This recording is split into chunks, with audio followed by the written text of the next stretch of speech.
नमो नमः प्यारे विद्यार्थियों, कैसे हैं आप सभी। आशा करते हैं आप बहुत ही अच्छे होंगे। स्वागत है आप सभी का हमारे प्यारे से चैनल अविनाश मैट्रिक जोन में। तो मैंने एक वीडियो बनाया था जिसपे आप सभी ने बहुत प्यार दिखाया, यानी कि उसमें मैंने संस्कृत व्याकरण के बारे में बहुत सारी चीजों को बताया था संक्षेप में। तो अब हम सब उसको बहुत बढ़िया से विस्तार से एक एक पार्ट को देखेंगे, ठीक है। यानी कि पार्ट 1 से अब सीरीज चलेगी, पार्ट 1, पार्ट 2, पार्ट 3, पार्ट 4 ऐसे चलेगी, ठीक है। और संस्कृत व्याकरण में आप सभी को जरा सा भी दिक्कत नहीं होगी, यानी कि आपको थोड़ा सा भी डाउट नहीं बचेगा। 100% सारा डाउट क्लियर हो जाएगा। तो वीडियो लास्ट तक देखिएगा ताकि आप सभी को बहुत बढ़िया से अनुवाद, संस्कृत अनुवाद बनाना है, बढ़िया से एकदम आ जाए। चलिए, आज का टॉपिक है हम सभी का धातु और लकार। संस्कृत अनुवाद के लिए धातु और लकार बहुत ही जरूरी होते हैं। तो चलिए, इसको हम लोग जल्दी से पढ़ते हैं और सीख जाते हैं। जो लोग चैनल पर नए होंगे जल्दी से चैनल को सब्सक्राइब कर दीजिए, ठीक है। चलिए नेक्स्ट स्टार्ट करते हैं हम लोग, ठीक है।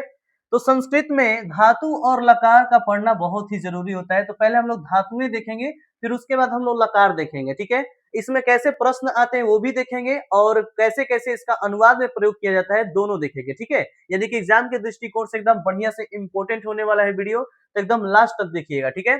चलिए देखिए, संस्कृत में लगभग में 3356 धातुएं होती है, ठीक है।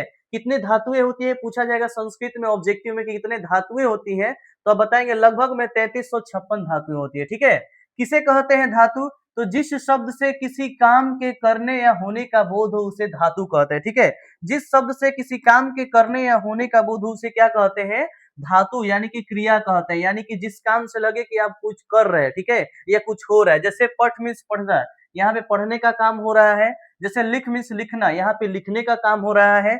गच्छ मीन्स जाना, जाने का काम हो रहा है। देखना, आना, रोना, हंसना, नाचना, फिर बोलना, होना, चलना, दौड़ना, चलना, ठहरना, होना, सेवा करना, ठीक है। ये सारी चीजें दी गई है। ये सारी चीजें क्या है? ये क्रिया है। इसको संस्कृत में क्या बोलते हैं?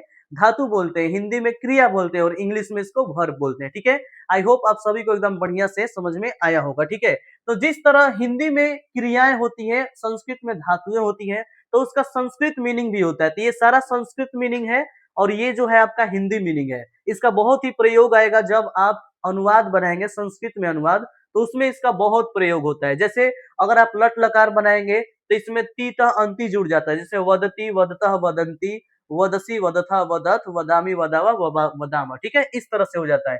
तो ये धातुएं हैं, इसको बढ़िया से देख लीजिए। अगर आप लिखना चाहें तो नोट्स कर भी सकते हैं, ठीक है, नोट्स भी कर सकते हैं। चलिए आगे देखते हैं। देखिए, धातु और लकार को हम लोग बढ़िया से देखते हैं। संस्कृत में लगभग 5 धातुएं होती हैं। वैसे कहने को तो 10 धातुएं होती है, ठीक है, लेकिन मुख्यतः कितने होती है? 5 होती है। जो आपके एग्जाम में आएगा वो 5 ही आएगा, ठीक है। तो 5 प्रकार की धातुएं मुख्यतः होती है। एग्जाम में ये क्वेश्चन आ सकता है ऑब्जेक्टिव के रूप में, ठीक है। कौन कौन? तो लट लकार, जिसको हम लोग वर्तमान काल कहते हैं। आप सभी को इंग्लिश पता होगा। वर्तमान काल किसे कहते हैं? Present tense. आप सभी ने टेंस पढ़ा होगा ना जी, प्रेजेंट टेंस। आप सभी ने टेंस पढ़ा होगा। टेंस को ही संस्कृत में लकार बोलते हैं, हिंदी में उसको काल बोलते हैं, ठीक है। हिंदी में काल, इंग्लिश में टेंस, संस्कृत में लकार। तो टेंस कितने होते हैं? 3 होते हैं, present tense, past tense, future tense. तो उसी तरह से लकार होते हैं, लेकिन लकार कितने होते हैं? 5 होते हैं, ठीक है।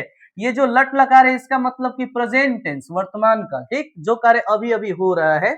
जैसे वह पढ़ता है, तुम जाते हो, यानी कि you read, sorry he reads, you go, ऐसे होता है इंग्लिश में ना। तो संस्कृत में भी इसको बनाना जानेंगे हम लोग बढ़िया से, ठीक है, कैसे बनेगा। अगला देखिए, लंग लकार है। लंग लकार का मतलब भूतकाल। जो चीजें पास्ट टेंस में आती हैं, ठीक है, वही भूतकाल होता है। जैसे वह पढ़ता था, तुम जाते थे, यानी कि जो बीत चुका समय होता है उसको पास्ट टेंस या भूतकाल कहते हैं, ठीक है। उसको संस्कृत में क्या बोलते हैं? तो लंग लकार बोलते हैं, ठीक है। कभी कभी लंग को ऐसे भी लिखता है, तो याद रखिएगा, लंग लकार ऐसे भी दे देता है, कभी ऐसे भी दे देता है, ठीक है, लंग लकार, याद रखिएगा। फिर तीसरा है लिट लकार, यानी कि भविष्यत काल। इसको हम लोग फ्यूचर टेंस भी बोलते हैं। क्या बोलते हैं?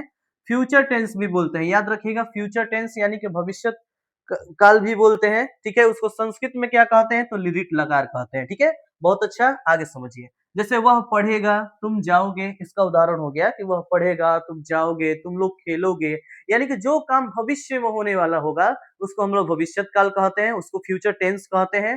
तो उसको क्या कहेंगे संस्कृत में? तो उसे कहेंगे लिट लकार, ठीक है। क्या कहेंगे? लिट लकार। अगर कोई काम अभी अभी हो रहा है, प्रेजेंट में हो रहा है, तो उसे क्या कहेंगे? लट लकार। अगर कोई काम पास्ट में हो चुका है तो उसे क्या कहेंगे? लंग लकार। और जो काम भविष्य में होने वाला है, फ्यूचर में होने वाला है, उसे क्या कहेंगे? लिट लकार कहेंगे, ठीक है। बिल्कुल टेंस की तरह है। तो 3 तो आपको समझ में आ गया। दो और एक्स्ट्रा आते हैं, जैसे कोई आज्ञा दे रहा हूं, यहाँ पे दिख रहा है लोट लकार, लोट लकार का मतलब आज्ञा अर्थक, यानी मान लीजिए कोई आपको आज्ञा दे रहा है, ठीक है, जैसे वह पढ़े, तुम जाओ, तुम लोग खेलो, ठीक है, तुम लोग इस काम को करो, तुम लोग सब्सक्राइब करो, ठीक है, तो ये कौन सा हो जाएगा, ये आज्ञावाचक हो जाएगा, ठीक है। वैसे लास्ट वाला कर देंगे तो बढ़िया रहेगा, सब्सक्राइब कर दीजिए ताकि जो भी न्यू वीडियोस में डालू आपके पास पहुंच जाए, ठीक है। चलिए, चौथा है विधि लिंग लकार। विधि लिंग लकार का मतलब चाहिए, जिस वाक्य के अंत में चाहिए होता है, जैसे उसे पढ़ना चाहिए, तुम्हें जाना चाहिए, हम लोगों को खेलना चाहिए, उन लोगों को नाचना चाहिए, तो ये सब कौन सा हो जाएगा, ये हो जाएगा विधि लिंग लकार, ठीक है, याद रखिएगा। विधि लिंग लकार और लोट लकार, यही दो गो एक्स्ट्रा होता है, बाकी लट लकार, रिट लकार, लंग लकार तो आपको पता ही है ना। तो चलिए, पांचों हम लोगों ने लकार सीख लिया, अब आगे बढ़ते हैं, ठीक है। चलिए आगे बढ़ते हैं। जैसे पहला आता है लट लकार, देखिए यहीं से आपका अनुवाद का एकदम बढ़िया से शुरुआत होता है, ठीक है, कि कोई सेंटेंस अगर आप सोच रहे हैं तो हिंदी में सोच रहे हैं, उसको कैसे लिखेंगे, ठीक है, तो उसके लिए यहीं से स्टार्ट किया जाता है। तो लट लकार है, लट लकार का मतलब क्या होता है, वर्तमान काल, यानी कि आप बोल सकते हैं प्रेजेंट टेंस, क्या बोल सकते हैं, प्रेजेंट टेंस, ठीक है। चलिए, अब आप सभी को एक छोटा सा ये क्या होते हैं ट्रिक याद करना पड़ेगा, ठीक है, छोटा सा चीज याद करने का पड़ेगा, क्या है ये, ती तह अंति सी थ थ आमी आव आमा, ये समझ लीजिए एक सूत्र होता है लट लकार का, ठीक है। लट लकार वर्तमान काल में, ये आपको याद करना बहुत जरूरी है, ये नियम है, ठीक है। 9 गो होता है, 9 को याद कर लेंगे, याद कर लेंगे तो बहुत आराम से सारा ट्रांसलेशन आपका, सारा अनुवाद आपका बन जाएगा, ठीक है। जैसे क्या क्या बोलेंगे, ती तह अंति सी थ थ आमी आव आमा, मेरे मेरे साथ आप लोग भी दोहराइए, ठीक है। ती तह अंति सी थ थ आमी आव आमा, फिर से बोलिए, ती तह अंति सी थ थ आमी आव आमा, ठीक है। याद हो गया, नहीं याद होगा 2-4 बार और रिपीट कर लीजिएगा, ठीक है, इस तरह से करना है, ठीक। अब शुरू में मैंने आप सभी को दिखाया था, याद रहेगा आप सभी को, कि मैंने धातुएं दिखाई थी, ये सब धातुएं हैं, ये सब क्या है, धातुएं, यानी कि क्रियाएं हैं, और इन्हीं क्रियाओं में उन लकार का प्रयोग होता है। जैसे ये पहला हो गया पठ धातु, पठ मीन्स क्या होता है, पढ़ना होता है ना जी। तो देखिए यहाँ पे हम आप सभी को दिखाते हैं कि पढ़ धातु का प्रयोग कैसे किया जाता है, याद रखिए। तो यहाँ पे जब ती तह अंति सी थ थ आमी आवा आमा लिख रहे हैं ना, उसी को पढ़ धातु में आपको प्रयोग कर लेना है, ठीक है, पढ़ धातु में आपको क्या करना है जी, प्रयोग करना है। तो चलिए देखते हैं कैसे बनेगा। तो कुछ नहीं करना है, ती तह अंति है ना, बस पठ लगा दीजिए, पठती हो जाएगा ना, सबन में पठ लगा दीजिए, पठ, यहाँ भी पठ, यहाँ भी पठ, यहाँ भी पठ, यानी कि सब में पहले पठ लगा दीजिए, फिर यहाँ भी पठ, यहाँ भी पठ, यहाँ भी पठ, कोई दिक्कत, कोई दिक्कत नहीं है, सब में पठ लगा दीजिए। अब शुरू से ती तह अंति सी थ थ आमी आवा आमा तो आपको याद ही है ना। तो चले, ती तह अंति, फिर सी थ थ, फिर आमी आव आमा, कोई दिक्कत। अब इसको जोड़ के बोलेंगे तो क्या हो जाएगा, पठती पठता पठंती, पठसी पठता पठत, पठामी पठावा पठामा, फिर से बोलिए, पठती पठता पठंती, पठसी पठता पठत, पठामी पठावा पठामा, ठीक, एकदम बढ़िया से क्लियर याद हो गया। इस तरह से ती ती सी था आमी आवा आमा याद हो रहा था, उसी तरह से आप कोई भी चीज का प्रयोग करके, किसी भी धातु का प्रयोग करके आप लिख सकते हैं, पठती पठता पठंती, पठसी पठता पठत, पठामी पठावा पठामा, ठीक है, इस तरह से होगा। इसको पढ़ने के साथ साथ मैंने पिछले वीडियोस में आप सभी को बता दिया था कि पुरुष क्या होता है और वचन क्या होता है, ठीक है, और कितने होते हैं और कैसे कैसे होते हैं। अगर आपने वो वीडियो नहीं देखा है तो पिछला वीडियो आप देख लीजिएगा, ठीक है, संस्कृत में अनुवाद का जो फर्स्ट वीडियो है उसको जरूर देख लीजिएगा। खैर मैं जानकारी के लिए बता दूं कि 3 पुरुष होते हैं, प्रथम पुरुष, मध्यम पुरुष और उत्तम पुरुष, और 3 वचन होते हैं, एक वचन, द्विवचन और बहुवचन। बाकी आपको एकदम बढ़िया से इसको डिटेल में जानना है तो आप उस वीडियो को देख लीजिएगा, ठीक है। तो चलिए अब हम लोग आगे बढ़ते हैं। अब आप सभी से मैं कुछ क्वेश्चंस करवाने वाला हूं ताकि आप सब मेरे साथ साथ सीखते चले, ठीक है। चलिए नेक्स्ट देखिए, यहाँ पे मैंने एक लिख धातु का दिया है और एक गच्छ धातु का दिया है, ठीक है। दोनों में से कोई एक मैं बना देता हूं फिर से, और फिर उसके बाद एक आपको बनाना है, ठीक है। जैसे देखिए लिख धातु का हो गया, तो लिख का क्या लिखेंगे हम, आराम से लिख देंगे, ठीक। फिर यहाँ भी लिख, मैं में लिख देंगे, ठीक है, लिख, फिर लिख, फिर लिख, इस तरह से लिखते चलेंगे, ठीक है। और लास्ट में लिखने के बाद अब उसमें ती तह अंति सी थ थ आमी आव आव इसमें जोड़ते चल जाना है, ठीक है। कोई दिक्कत है? एकदम आसान है, एकदम मुझको तो एकदम आनंद आ गया, एकदम सब मेरे को एकदम अच्छा से समझ में आ गया, मुझे तो याद हो गया। आप सभी को हुआ है? देखते हैं इसमें क्या हो जाएगा। ती त अंति, यानी कि लिखती लिखता लिखंती, फिर लिखसी लिखथ लिखत लिखत लिखसी लिखत लिखत, ठीक है। लिखामी लिखावह लिखाम, कोई दिक्कत? लिखती लिखता लिखंती, लिखसी लिखता लिखत, लिखामी लिखावा लिखावा। जिस प्रकार वो था पठती पढ़ता पठंती, पठसी पढ़ता पठत, पठामी पठावा पठामा, वैसे ये है लिखती लिखता लिखंती, लिखसी लिखता लिखत, लिखामी लिखावा लिखावा। तो गच्छ धातु का कैसे हो जाएगा? गच्छति गच्छता गच्छन्ति, गच्छसी गच्छतः गच्छत, गच्छामी गच्छावा गच्छामा। क्या हो जाएगा? गच्छति गच्छता गच्छन्ति, गच्छसी गच्छता गच्छत, गच्छामी गच्छावा गच्छामा। ये आप लोग होमवर्क के रूप में अपने से बनाएंगे, ठीक है, या कमेंट बॉक्स में आप बताएंगे, ठीक है। अब देखिए प्यारे बच्चों, इसमें से ये तो हो गया, आप धातु का प्रयोग करना सीख गए, लेकिन इसमें से क्या क्या प्रश्न पूछे जाते हैं ऑब्जेक्टिव में आपके बोर्ड एग्जाम में, ये आप जानना बहुत जरूरी है आपके लिए, ठीक है। तो चलिए देखते हैं कि किस प्रकार के प्रश्न आपके बोर्ड एग्जाम में पूछे जाते हैं। तो देखिए ध्यान से देखिएगा, आपके एग्जाम में यही पूछेगा ना, जैसे दे देगा लिख धातु, ठीक है, कहेगा लिख धातु में, कहेगा लिख धातु में प्रथम पुरुष, ठीक है, प्रथम पुरुष के एक वचन में क्या होगा?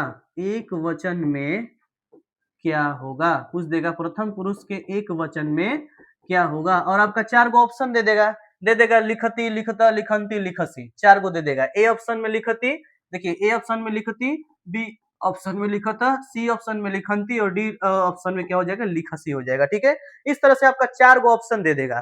तो आप क्या करेंगे? ध्यान से देखना है यहाँ पर कि लिख धातु, पहले तो लिख धातु में देखना है, और ये भी मेंशन रहेगा वर्तमान काल में कि भूतकाल में, तो आपका लिखा रहेगा, ठीक है। जैसे मैंने यहाँ पे वर्तमान काल में देखना है, ठीक है। तो वर्तमान काल में आप देखेंगे तो कह रहे हैं प्रथम पुरुष के एक वचन में। सबसे पहले प्रथम पुरुष के पास जाइए, कहां पर है? यहाँ पे। ये वाला लाइन किसका है जी? प्रथम पुरुष का है, ठीक है। ये लाइन किसका है? प्रथम पुरुष का है। प्रथम पुरुष में आ गए हम लोग। अब कह रहे हैं एक वचन में, तो प्रथम पुरुष के एक वचन में, प्रथम पुरुष के एक वचन में क्या आ रहा है? लिखती आ रहा है। क्या आ रहा है जी? तो लिखती आ रहा है। तो आंसर क्या हो जाएगा? लिखती हो जाएगा। कोई दिक्कत? आंसर क्या हो जाएगा? लिखती आएगा, यानी कि ऑप्शन नंबर ए हो जाएगा। अब मान लीजिए आप सभी से पूछ देगा, ठीक है, आप सभी से पूछ देगा कि 1 सेकंड 1 सेकंड 1 सेकंड, आप सभी से मान लीजिए पूछ देगा कि ये जो लिख धातु है, लिख धातु का वर्तमान काल में मध्यम पुरुष के, ठीक है, मध्यम पुरुष के द्विवचन में क्या होगा? ठीक है, मध्यम पुरुष के द्विवचन में क्या हो जाएगा? तो आप लोग क्या करेंगे? मध्यम पुरुष के द्विवचन में आएंगे तो लिखता हो जाएगा। कोई दिक्कत? मध्यम पुरुष के द्विवचन में पूछेगा तो क्या हो जाएगा? लिखता हो जाएगा। फिर पूछ देगा कि लिख धातु के उत्तम पुरुष के बहुवचन में क्या हो जाएगा? तो लिखामा हो जाएगा। देखिए उत्तम पुरुष के बहुवचन में क्या हो जा रहा है? लिखामा हो जा रहा है। इस तरह से आपके एग्जाम में कम से कम 4 या 5 क्वेश्चन हर साल पूछे जाते हैं लकार से, तो इसको आप लोग ध्यान रखिएगा, ठीक है। अगर मैं पूछूं कि गच्छ धातु का, ठीक है, अगर आपसे पूछे कमेंट में क्वेश्चन का आंसर दीजिएगा आप लोग कमेंट में, ठीक है। गच्छ का तो आप लोग बना लेंगे, गच्छ का तो आप लोग बता देंगे। तो 2 गो क्वेश्चन बताना है। पहला बताना है कि गच्छ धातु का प्रथम पुरुष का एक वचन में क्या होगा। पहला बताना है प्रथम पुरुष के एक वचन में क्या होगा, और दूसरा बताना है मध्यम पुरुष के द्विवचन में क्या होगा। ये दोनों क्वेश्चन आप सभी को बताना है, ठीक है। दोनों क्वेश्चन को आप सभी को कमेंट में देना है आंसर, ठीक है। गच्छ धातु का प्रथम पुरुष के एक वचन में क्या होगा, और गच्छ धातु का मध्यम पुरुष के द्विवचन में क्या होगा। मैं आपके कमेंट्स का इंतजार करूंगा, ठीक है। चलिए आगे बढ़ते हैं हम लोग, समझ गए आप सभी। अब चलिए इसका हम लोग वाक्य में प्रयोग करना सीखते हैं कि वाक्य आखिर कैसे बनता है इससे, यानी कि अनुवाद कैसे बनता है, ठीक है। तो देखिए अनुवाद कैसे बनेगा। लट लकार में हम लोग वापस से चले आए, एकदम याद है ती त अंति सी थ थ आमी अवा आमा, ये तो एकदम लग रहा है कि इसको जान पहचान हो गई है इससे। नहीं जी, हम लोग जान पहचान रहे इसको। अब देखिए नया चीज एक आ रहा है इसमें, कर्ता बन के एक नया चीज आ रहा है, उसका नाम है सहतौते त्वम इवाम यूयम अहम अवाम वयम। ध्यान दीजिएगा, सहतौते त्वम इवाम यूयम अहम अवाम वयम। देखिए यहाँ पे ये जो कर्ता है, कर्ता का मतलब होता है जो किसी काम को करे, ठीक है, जैसे वह, मैं, तुम, हम लोग, आप लोग, वे लोग, राम, श्याम, सीता, गीता, मोहन, सोहन, ये सारी चीजें क्या है, इसको करता है, यानी कि सब्जेक्ट बोलते हैं। इंग्लिश में क्या बोलते हैं जी, सब्जेक्ट बोलते हैं। आप सभी को याद होगा subject plus V1 plus object, ऐसे ऐसे आप लोग पढ़े होंगे, है ना, उसी तरह से। तो यहाँ पे मीनिंग देख लीजिए, सह मीन्स क्या होता है, वह होता है। तौ मीन्स क्या होता है, वे दोनों होता है, ठीक। ते मीन्स क्या होता है, तो वे लोग होता है। ध्यान रखिएगा, ये एग्जाम में पूछेगा, ठीक है, वे लोग होता है। तो मीन्स क्या होता है, तुम होता है। युवा मीन्स तुम दोनों होता है, ठीक है। युवा मीन्स क्या होता है, तुम लोग होता है, ठीक है, तुम लोग होता है, ठीक है। उसी तरह से अहम मीन्स क्या होता है, मैं होता है। आवाम मीन्स क्या होता है, हम दोनों होता है, ठीक। वयम मीन्स क्या हो जाता है, तो हम लोग हो जाता है, ठीक है, हम लोग हो जाता है। कोई दिक्कत, कोई भी प्रॉब्लम नहीं है, एकदम बढ़िया समझ में आ रहा है। सबका मीनिंग मैंने लिख दिया। अगर वह रहेगा तो वह का मीनिंग सह लिखेंगे, वे दोनों का तो, वे लोग का ते, तो तुम का त्वम हो जाएगा, तुम दोनों का युवाम हो जाएगा, तुम लोग का युयम हो जाएगा, ठीक है। और मैं का अहम, हम दोनों का आवाम, और हम लोगों का वयम, ठीक है। ये सारा आपको याद रखना है, ये बहुत ही जरूरी है। आप याद करेंगे तभी आप सेंटेंस बना पाएंगे। ये जो इतना सारा सेंटेंस आपको दिख रहा है, ये सेंटेंस तभी बन पाएगा जब इसको आप याद कर लेंगे, ठीक है। ये सारा अनुवाद, सॉरी मैं इंग्लिश थोड़ा बोल दे रहा हूँ, ये सारा अनुवाद आप उसी समय बना सकते हैं, उसी शर्त पर कि आप इसको याद कर लेंगे तो, ठीक है। तो देखिए, ये तो हम सभी को याद हो गया।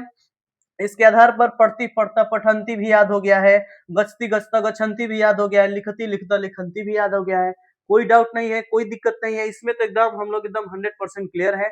अब यही ना है एक, तो जिस तरह से तीता अंति सीता था आमी आवे याद किए थे, बिल्कुल उसी तरह से सहतौते त्वम युवाम यूयम अहम अवाम वयम, इसको याद कर लीजिएगा, ठीक है। अभी आप लोग देख के काम चलाइए, फिर आप लोग याद कर लीजिएगा, ठीक है। याद करेंगे तो ज्यादा क्लियर रहेगा, ठीक है। सहतौते त्वम युवाम यूयम अहम अवाम वयम, ठीक है। चलिए, याद रखिएगा, प्रथम पुरुष में सहतौते आता है, मध्यम पुरुष में त्वम युवाम यूयम आता है, और उत्तम पुरुष में अहम अवाम वयम आता है, ठीक है, याद रखिएगा। अब चलिए, इसके आधार पे हम लोग अनुवाद बनाना सीखते हैं। सबसे पहले देखिए, यहाँ पे हम लोग देखते हैं, वह पढ़ता है। यहाँ पे दिया गया है, वाक्य दिया गया है कि वह पढ़ता है, इसको संस्कृत में अनुवाद करना है आप सभी को। तो सबसे पहले वह का हम लोग मीनिंग देखेंगे। इंग्लिश बनाते हैं तो क्या करते हैं, उसका मीनिंग लिखते हैं, इंग्लिश वह का क्या लिखते हैं, दैट लिखते हैं, नहीं तो ही लिखते हैं। ठीक वैसे संस्कृत में बनाते समय भी वह का मीनिंग देखना बहुत ही जरूरी है। तो वह का मीनिंग क्या होता है जी, स होता है। क्या होता है बच्चे, स होता है। तो यहाँ पे क्या लिखेंगे, तो सह लिखेंगे, ठीक है। अब देखिए, जिस तरह से ये है उसी तरह से ये है, जहां जहां ये है उसी के साथ ये लगेगा, ठीक है। जैसे प्रथम पुरुष के एक वचन में स है, तो उसके साथ अगर क्रिया को यूज करना है आप सभी को, ठीक है, लकार का प्रयोग करना है, तो प्रथम पुरुष के एक वचन में ही करेंगे। कैसे, देखिए यहाँ पे, जैसे वह पढ़ता है ना, वह कौन सा है, प्रथम पुरुष के एक वचन में वह है ना, सह लिख दिए। अब सह जो है जहां पर एकदम ठीक उसी के अनुसार यहाँ पे आ जाना है, यहाँ पे ती लगा देना है। पढ़ती का, पढ़ता है का क्या हो जाएगा, पठती, क्या हो जाएगा, सह पठती हो जाएगा ना, सह पठती, पढ़ती हो जाएगा ना। यहाँ पे क्या था, देखिए पढ़ना का हम बनाए थे, आप सभी को याद रहा, आप सभी को आ रहा होगा। पठती, पठती मतलब पढ़ता है, पठता मतलब पढ़ते हैं, वे दोनों पढ़ते हैं। पठंती मतलब वे लोग पढ़ते हैं, बहुत सारे लोग। पठसी मतलब तुम पढ़ते हो, पठथा यानी कि तुम दोनों पढ़ते हो, और पठत यानी कि तुम लोग पढ़ते हो। फिर पठामी यानी कि मैं पढ़ता हूँ, आम के साथ लगता है। पठाव यानी कि हम दोनों पढ़ते हैं, और पठाव यानी कि हम लोग पढ़ते हैं। ठीक वैसा ही आप लोग यहाँ पे ट्राई कर लेंगे, ठीक है, यहाँ पे यूज कर लेंगे। याद रखिएगा सिंपल भाषा में कि सह के साथ ती लगता है, तौ के साथ तह लगता है, ते के साथ अंति लगता है। ठीक वैसे त्वम के साथ सी लगता है, युवाम के साथ थ लगता है, और युयम के साथ क्या लगता है, थ लगता है। ये ट्रिक है, ठीक है, ट्रिक वाइज मैं बता रहा हूँ ताकि आप सभी को एकदम बढ़िया से क्लियर हो जाए। वैसा ही अहम के साथ आमी लगता है, आवाम के साथ आवह लगता है, और वयम के साथ क्या लगता है, आवह लगता है। किसी को कोई डाउट तो नहीं है ना। चलिए स्टार्ट करें, आगे बढ़े, चलिए आगे बढ़ते हैं। चलो देखिए, सह पढ़ती हो गया, ठीक वैसे ही वे दोनों पढ़ते हैं, तो वे दोनों का तौ हो जाएगा, तौ। अब पढ़ते हैं तो पठतः, क्या हो जाएगा, पठतः, तौ पठतः। ठीक वैसे ही वे लोग का क्या हो जाएगा, तो ते हो जाएगा। मीनिंग देखिए, ते हो जाएगा। ते के साथ क्या लगता है, पठअंती, पठअंती यानी कि पठंती। कोई दिक्कत, पठंती यानी कि सह पठती, तौ पठतः, ते पठंती, ती तह अंति। ठीक। अब सी था की बारी, यानी कि तुम का मीनिंग क्या हो जाएगा, यहाँ पे तुम जाते हो, तुम का मीनिंग तुम, ठीक है। अब यहाँ पे देखिए, यहाँ पे पढ़ने का बात हो रहा था, यहाँ पे जाने का बात हो रहा है, यानी कि जाते हो। जाना का क्या होता है, गच्छ मीन्स जाना होता है। जो मैंने अभी होमवर्क दिया था आप सभी को बनाने को, उस गच्छ का प्रयोग कर रहा है। गच्छति गच्छता गच्छन्ति, गच्छसि गच्छता गच्छत, गच्छामि गच्छावा गच्छामा। तो मध्यम पुरुष में क्या आ रहा है, त्वम। त्वम के साथ क्या लगेगा, सी, यानी कि गच्छसि। क्या हो जाएगा, गच्छसि। ठीक वैसे ही युवाम, तुम दोनों का क्या होता है, तुम दोनों जाते हो, तुम दोनों का क्या होता है, युवाम। तो लिखिए युवाम। युवाम के साथ क्या लगेगा जी, तो थ, यानी कि गच्छथ, जाते हो ना जी, तो गच्छथ। कोई दिक्कत। ठीक वैसे ही तुम लोग का क्या हो जाएगा, तो यूयम हो जाएगा, यूयम। ठीक है, फिर जाते हो तुम भी, तो क्या हो जाएगा, गच्छत, यूयम गच्छत। ठीक है, कोई दिक्कत, यूयम गच्छत, एकदम बढ़िया से बन गया। ठीक, अब लास्ट बनाते हैं हम लोग। मैं लिखता हूं, हम दोनों लिखते हैं, हम लोग लिखते हैं। ठीक है, एक क्वेश्चन मैं आपको दूंगा। ठीक है, मैं लिखता हूं, मैं का क्या हो जाएगा जी, तो मैं का होता है अहम। क्या होता है, अहम। अब देखिए ये लिख धातु पे आ गया, लिख धातु पे आ गया, तो हम लोग यहाँ पे लिख धातु का लिख चुके हैं। लिखती लिखत लिखंती, लिखसी लिखत लिखत, लिखामी लिखाव लिखाम। ठीक है, तो अहम के साथ क्या लग जाएगा जी, अहम के साथ लिखना का लिख हो जाए, मान लीजिए ऐसे लिख दिए, लिखना का लिख होता है, लेकिन उसके साथ क्या लगाना है, आमी, यानी कि लिखामी। क्या हो जाएगा, लिखामी। ठीक वैसा ही हम दोनों लिखते हैं, हम दोनों का क्या होता है, आवाम। ठीक है, आवाम। उसके बाद लिख आव, यानी कि लिखाव। ध्यान से देखिए क्या हो जाएगा, लिखाव हो जाएगा। तो अब लास्ट वाला आपको बताना है कि हम लोग लिखते हैं। ठीक है, हम लोग लिखते हैं, तो आप कैसे कैसे प्रयोग करके बनाएंगे, इसको आप सभी को कमेंट करना है। क्या करना है, कमेंट करना है। ठीक है, मैं सबका देखूंगा कौन कौन कमेंट कर रहे हैं, कौन कौन सीख गए हैं। जो लोग सीख गए हैं वो जरूर कमेंट करेंगे। ठीक है, चलिए, बहुत गर्मी में बहुत दिक्कत के साथ पढ़ा रहे हैं, कम से कम एक लाइक कर दीजिए मेरे प्यारे बच्चे। ठीक है, चलिए आगे हम लोग बढ़ते हैं। ठीक है, आगे देखिए, लट लकार में हम लोग सीख गए। ठीक है, कैसे हम लोग को अनुवाद करना है। नहीं सीखे होंगे फिर से एक बार देख लीजिएगा, एकदम बढ़िया से क्लियर हो जाएगा। ठीक है, एक बार में आई होप आप सबको ना समझ में आए, लेकिन मैं पूरा कोशिश करूंगा आप सभी को क्लियर समझ में आ जाए। ठीक है, तो एकदम बढ़िया से देखिएगा। ठीक है, चलिए अब आगे देखिए, संस्कृत में अनुवाद करें। ध्यान से देखिए, संस्कृत में हमको उसी लकार को यूज करके अनुवाद करना है। अब ध्यान से देखिए, वह विद्यालय जाता है, इसमें एक वर्ड ज्यादा जुड़ गया है, यहाँ पर भी किताब ज्यादा जुड़ गया है, दूध जुड़ गया है, इसमें तो ठीक है, इसमें ठीक है। ठीक है, नॉर्मल नॉर्मल संस्कृत से ये थोड़ा सा ज्यादा जुड़ गया है। ठीक है, अब देखिए, वह विद्यालय जाता है, सबसे पहले वह का मीनिंग क्या लिखेंगे, तो वह का आप सभी को याद है क्या होता है, स होता है। हम लोग याद किए थे, सह मीन्स वह, तो मीन्स वे दोनों, ते मीन्स वे लोग, त्वम मीन्स तुम, युवा मीन्स तुम दोनों, और यूयम मीन्स तुम लोग, अहम मीन्स मैं, आवाम मीन्स हम दोनों, और वयम मीन्स हम लोग। सह के साथ ती लगता है, तो के साथ तह लगता है, ते के साथ अंति लगता है, तीत अंति। ठीक, फिर त्वम के साथ सी लगता है, युवाम के साथ थ लगता है, और यूयम के साथ थ लगता है, यानी कि सी थ थ। फिर वैसा ही अहम के साथ आमी लगता है, आवाम के साथ आवह लगता है, और वयम के साथ आमह लगता है, यानी कि आमी आव आम। ठीक है, कोई दिक्कत, एकदम ऐसे ही आपको याद करना है, एकदम बूझ जबारी याद कर लेना है, तब जाके बढ़िया से बना पाएंगे और जल्दी बना पाएंगे। ठीक है, 8 नंबर का आपका आता है, याद रखिएगा कि वाक्य ये जो आता है, जो सॉरी, ये जो अनुवाद है ये कई नंबर का आता है, इसको आपको पढ़ना बहुत जरूरी है। ठीक है, तो वह का क्या हो जाएगा, सह। ठीक है, विद्यालय का कुछ नहीं, बस लिख दीजिए विद्यालयम। क्या लिख देंगे, विद्यालयम। क्या हो जाएगा, विद्यालयम।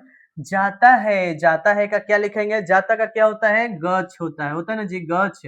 गच्छ के साथ सह के साथ क्या लगाएंगे, तो सह के साथ क्या लगता है, ती लगता है, तो क्या लगाएंगे, गच्छति। कोई डाउट, सह विद्यालयम गच्छति, सह विद्यालयम गच्छति। मुबारक हो, आप लोग सीख गए लट लकार में बनाना आप सीख गए। सह विद्यालयम गच्छति, वह विद्यालय जाता है। हम कहेंगे गृहम, घर जाने का, तो सह गृहम गच्छति, वह घर जाता है। ठीक है, हम कहेंगे कोचिंग, तो सह कोचिंग गच्छति, वह कोचिंग जाता है। हम कहेंगे पटना वह पटना जाता है, तो सह पाटलिपुत्र गच्छति, वह पटना जाता है। कितना आसान है, नहीं बन जाएगा, एकदम बन जाएगा। ठीक है, एक और देखते हैं हम लोग, तुम किताब पढ़ते हो, कैसे बनेगा, तुम का क्या हो जाएगा, त्वम। तुम का मीनिंग क्या है, आप सभी ने याद कर लिया है, तुम का मीनिंग क्या होता है, त्वम होता है। किताब का बस वैसे ही लिख देंगे, पुस्तकम। किताब का क्या होता है जी, पुस्तकम होता है। अगर मीनिंग ना याद हो तो कमेंट कीजिएगा, हम एक मीनिंग वाला वीडियो भी बना देंगे, ताकि आप सभी को सारा मीनिंग एकदम क्लियर हो जाएगा। ठीक है, चलिए, तो त्वम पुस्तकम पढ़ते हो, यहाँ पे पढ़ते हो, पढ़ना का क्या होता है, पठ होता है ना जी, पठ।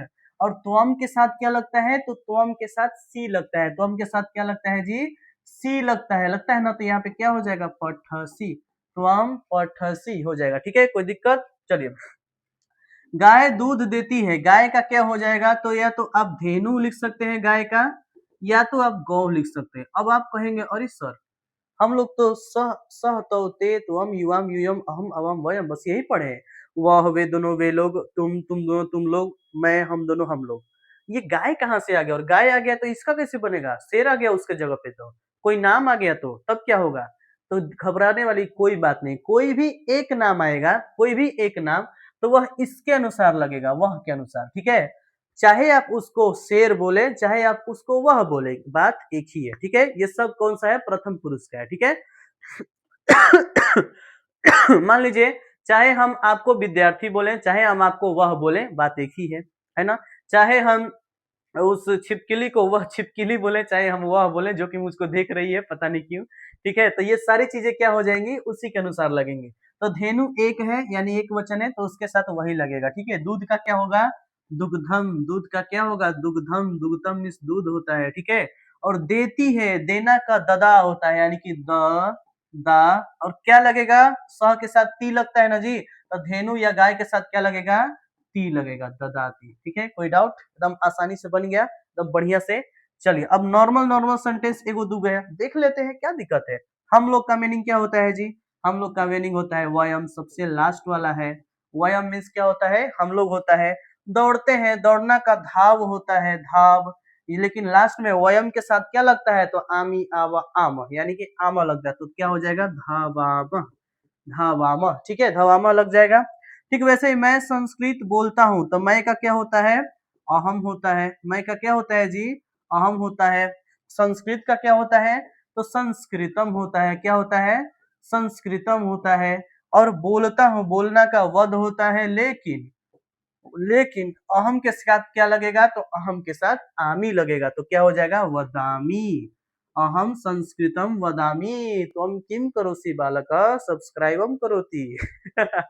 ठीक है, चलिए, तो ये था हम लोग का लट लकार। ठीक है, लट लकार हम लोग का इतना ही पढ़ने था। ठीक है, नेक्स्ट वीडियो में आप सभी को हम लंग लकार पढ़ाएंगे। ये देखिए, लंग लकार वाला ये जो है नेक्स्ट वीडियो में हम आप सभी को समझाएंगे, क्योंकि एक ही वीडियो में सब बताएंगे तो ओवरडोज हो जाएगा। ठीक है, तो आई होप आप लोग को समझ में आया होगा। अब थोड़ा सा ध्यान दीजिए, आप सोच रहे होंगे कि सर पढ़ना का, लिखना का, रोना का, हंसना का मीनिंग कहाँ से, तो देखो बालक, यहाँ पे सब लिखा हुआ है, ये सब आप याद कर सकते हैं। ठीक है, ये याद करेंगे तभी आप बहुत अच्छे से बना पाएंगे। ये ऐसे ये सॉरी, ऐसे धातुएं हैं, ऐसी क्रियाएं हैं जो कि एग्जाम में बहुत ज्यादा यूज होती है, बहुत प्रयोग होती है। चाहे आप अनुच्छेद लेखन लिखे, चाहे आप पत्र लेखन लिखे, तो उसमें सोचेंगे आप हिंदी में ही, अनुवाद करना आपको बहुत जरूरी है, तो आप ये सब चीजों का बहुत प्रयोग कर पाएंगे। ठीक है, तो इसको जरूर याद कर लीजिएगा। और मैं कहूंगा, ये भी कहूंगा कि धातुओं का लट लकार पे प्रयोग करके आप बहुत सारा बनाइए। ठीक है, कई धातुओं का प्रयोग करके, कभी आप, मैंने पढ़ धातु का लिखवाया, लिख धातु का लिखवाया, गच्छ धातु का लिखवाया। ठीक है, अब आप क्या कीजिए, दृश्य धातु का लिखिए, आगच्छ का लिखिए, क्रंद का लिखिए, हंस का लिखिए, नृत्य का लिखिए। नृत्य का लिखेंगे तो क्या हो जाएगा, नृत्यति नृत्यतः नृत्यंती, नृत्यसी नृत्यथा नृत्यत, नृत्यामी नृत्याव नृत्याम, हो जाएगा ना जी। ऐसे ही वध का, भू का, चल का, धाव का, चल का, तृष्ट का, भव का, सेव का, सब का लिखिए। सबका लिखेंगे ना तो बहुत अच्छे से क्लियर आपका हो जाएगा। अनुवाद सीखना है तो बढ़िया से होमवर्क करना सीखना पड़ेगा। ठीक है, तो ये आपका होमवर्क है, आप सभी पर लट लकार का प्रयोग करके बनाइएगा। जैसे हम इस वाले पे लिखे, याद है आप सभी को, तीता अंति वाले से पट्टी पड़ता पठंती वाला लिखे, ठीक वैसे ही आपको सारी धातुओं पर लिखना है। ठीक है, आई होप सभी को अब समझ में आ गया होगा। ठीक है, तो मेरे प्यारे विद्यार्थी जी, आप सभी लोग क्या कीजिए, इस वीडियो को थोड़ा सा शेयर कर दीजिए। ठीक है, इस वीडियो को थोड़ा अपने दोस्तों में शेयर कर दीजिए, थोड़ा सा मेरा सपोर्ट कीजिए, ताकि मैं भी आप सभी के लिए नए नए वीडियोस लाया करूं। आप लोग लाइक करते हैं तो बड़ा अच्छा लगता है। ठीक है, लाइक कीजिए, अपने दोस्तों में शेयर कीजिए, और सब्सक्राइब जरूर कीजिए। ठीक है, सब्सक्राइबर एकदम बढ़ा दीजिए, दोस्तों के पास एकदम फैला दीजिए, ताकि उन लोग को भी एकदम अनुवाद में कोई डाउट ही ना रहे। अगले चैप्टर में हम लोग लेकर आएंगे। ठीक है, अगले वीडियो में एकदम लंग लकार का हम लोग पढ़ेंगे, भूतकाल का प्रयोग पढ़ेंगे, कि कैसे कैसे प्रयोग करके एकदम बढ़िया से हम लोग सीख सकेंगे। तो याद एकदम ध्यान रखिएगा कि अगर आपने लट लकार को बढ़िया से सीख लिया है, तो लंग लकार को सीखने में आपको ज्यादा टाइम नहीं लगेगा, ठीक है। 5 मिनट में आप उसको बढ़िया से सीख जाएंगे, ठीक है। फिर उसके बाद लिरिट लकार का देखेंगे, भविष्य काल वाला, तो उसमें भी आप 2 मिनट में सीख जाएंगे, क्योंकि ज्यादातर चीजें यही सब मतलब मिलती जुलती रहेंगी, बस लकार बढ़ेगा, ठीक है, लकार चेंज होता है। खैर, तो मिलते हैं हम लोग नेक्स्ट क्लास में एक ऐसे ही न्यू वीडियो में, ठीक है। पार्ट 2 के लिए जल्दी से सब्सक्राइब कर लीजिए और पार्ट 2 का एकदम वीडियो आएगा और बढ़िया से देखिएगा, ठीक है। तो धन्यवाद यहाँ तक देखने के लिए, थैंक यू, जय हिंद, बाय बाय।